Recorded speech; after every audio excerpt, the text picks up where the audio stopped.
Todd, first of all, good morning. I hope life's treating you well during this crazy pandemic world. I pray for every athletic director. Every single day has just got to be nuts.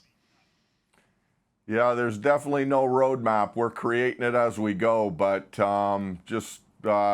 so far so good, and just glad we have an opportunity to play games, and yeah, every day is an adventure, that's for sure.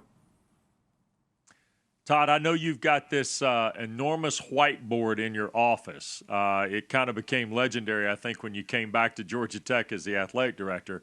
Just curious, how many times do you wipe that thing partially clean and say, okay, we're going to start over here and see what we can come up with? Actually, I don't erase a lot. I just keep adding to it. So it's just, there are not enough markers. I need to get different colored markers because I'm losing some of the messaging just because I'm overlaying so much on that thing right now. Before we get to specifics of what's going on at Georgia Tech, though, it really has been almost somewhat of a miracle that we are having games, though, isn't it? And again, up and above football. We're talking soccer, any sport you want to know about from the Olympic perspective. It is amazing the dedication of not only the student athletes to have to go beyond the call of duty to basically stay away from this virus the best way possible, but all the staff members. I mean, the amount of time and effort and money and resources, it has been phenomenal. And this is true whether we're talking Georgia Tech or any other member in the ACC or anybody around the country. I'm not sure folks understand who are fans how difficult this has been to at least get to this point. People have no idea the heavy lift every single day. Of course, we're testing 3 times a week. You're holding your breath. As the academic advisor for the football team, I worried about finals week. Now 3 times a week, I'm holding my breath as we all get tested. The student athletes and the discipline and their focus to make sure that they stay safe and healthy, and of course our coaches doing the same. And then just getting it right now. We don't actually know we're playing until we kick the ball off, given all the circumstances that are surrounding this thing. And so, yeah, it's a real tribute to the coaches, the student athletes, the operations staff, really the entire ecosystem just to get to play these games. Todd, it also, and I mentioned this in a conversation I was having with someone yesterday about the general public, college fans, regardless of their affiliation with a school or support of a school, have also been given a look behind the curtain at college athletics through this pandemic. You realize that as well as anyone from all the stops you've had in your athletic administration career. You developed Support the Swarm. There are a lot of initiatives going on at a variety of campuses. But the one you developed for folks to understand kind of that line you have to walk here, why was it important to be public with that message about, where Georgia Tech athletics is now and the impact this could have on it in the future?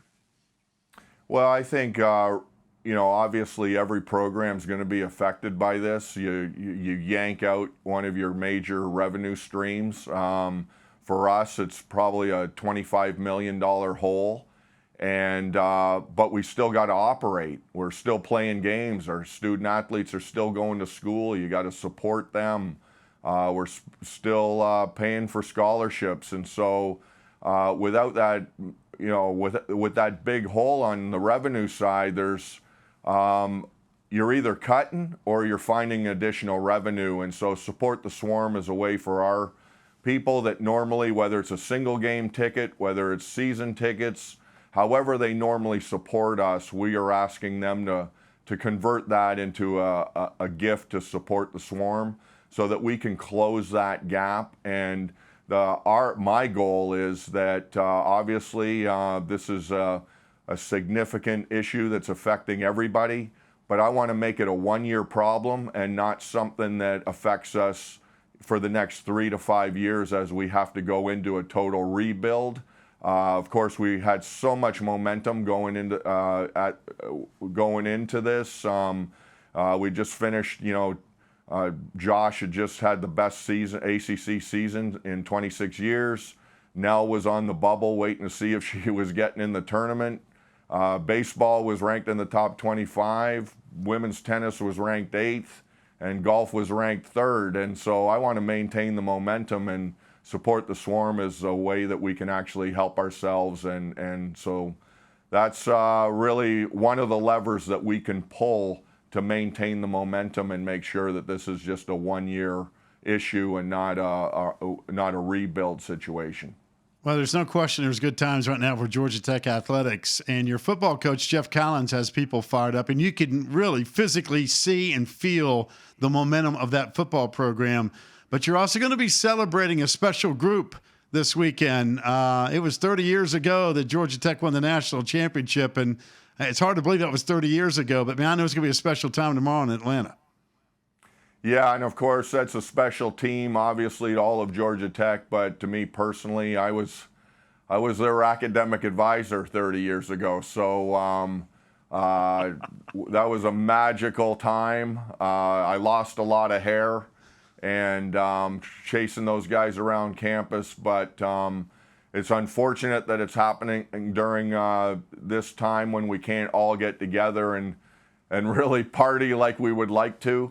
But we're going to honor them this Saturday and hold the party for later.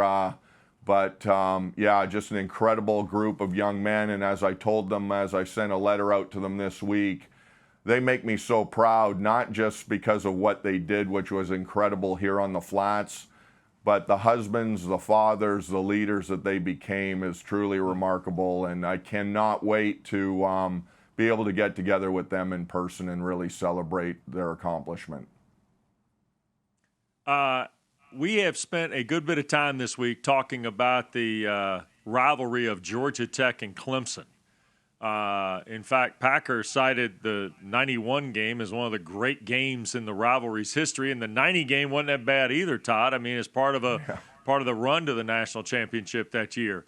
Do you sense that, and I know Tech Georgia is a whole different animal, okay? I'm the one, I get that part. But Tech-Clemson's not far behind, is it?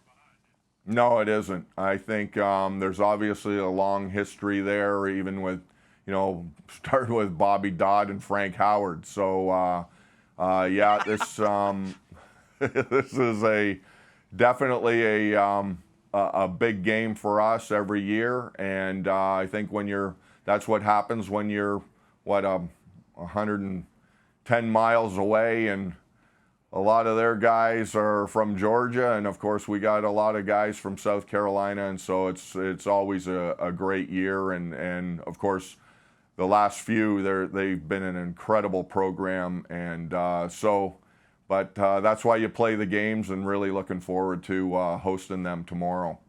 Yeah, the last 24, it's 12-12. It didn't get more even than that from that perspective. And the intensity level of this series is ridiculous. I got to brag about, though, one thing. Every time we have student athletes on, in fact, it's my favorite part of the show. But you've got to take an incredible deal of pride.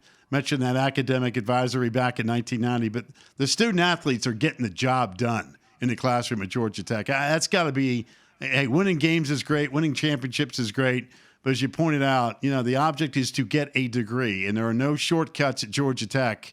And you see that every time we have a student athlete on this show. But sitting in your chair, you just got to sit back and go, hey, you know what? We've got a really great collection of student athletes on campus. Yeah, I mean, I remind our people all the time that, and this is an ACC thing. Obviously, we're really proud of our student athletes here at Georgia Tech, but the whole conference, we have the greatest 18 to 22-year-olds in the world that we have the opportunity to work with. And so it just boggles the mind how incredibly intelligent and thoughtful and just passionate that these young people are. And so it's a real privilege to be able to work with them. Hey, Todd, we heard a lot in the summer months about the Zoom calls and the teamwork put together by ADs across the conference footprint in getting sports back, if you will, the fall sports in particular. I got to guess that some of those same conversations are occurring as it relates to what you're going to do in the winter and on into the spring. How valuable has that teamwork been for the conference success?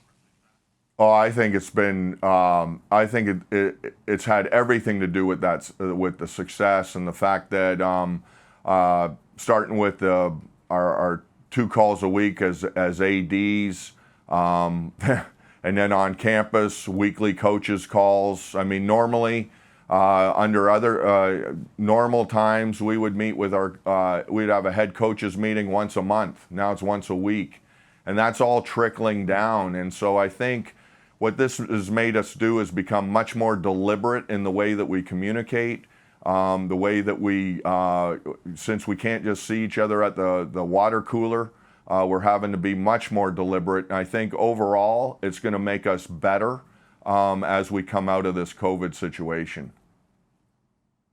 All right. Great to have you with us as always. Coach Howard, do you have any final comments from Mr. Stansbury about tomorrow's game before you tell that steps athletic director at Georgia Tech they ought to come up here and play at Clemson more often. I think the next decade you ought to come up here and play us 10 years in a row. That way we'll even this thing out a little bit there, Stansbury. Oh, my God. Oh. Hey, those were the days, my friend. Yeah, you're right about that.